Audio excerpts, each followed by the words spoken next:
આજરોજ બનાસકાંઠા ડીસા મણિભદ્રવીર સોસાયટીમાં વીજ કરંટ લાગતા એક યુવતીનું મોત નીપજ્યું. હીટર બંધ કરવા જતાં યુવતીને લાગ્યો વીજ કરંટ. સોનલબેન અરવિંદભાઈ સાધુને વીજ કરંટ લાગતા ઘટના સ્થળે મોત નીપજ્યું. ડીસા દક્ષિણ પોલીસે ઘટના સ્થળે પહોંચી અકસ્માતનો ગુનો નોંધી વધુ તપાસ હાથ ધરી.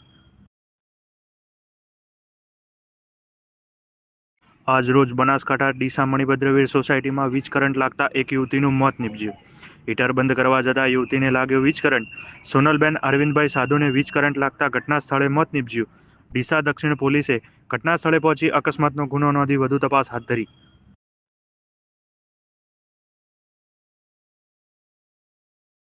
આજરોજ બનાસકાંઠા ડીસા મણિભદ્રવીર સોસાયટીમાં વીજ કરંટ લાગતા એક યુવતીનું મોત નીપજ્યું. હીટર બંધ કરવા જતાં યુવતીને લાગ્યો વીજ કરંટ. સોનલબેન અરવિંદભાઈ સાધુને વીજ કરંટ લાગતા ઘટના સ્થળે મોત નીપજ્યું. ડીસા દક્ષિણ પોલીસે ઘટના સ્થળે પહોંચી અકસ્માતનો ગુનો નોંધી વધુ તપાસ હાથ ધરી.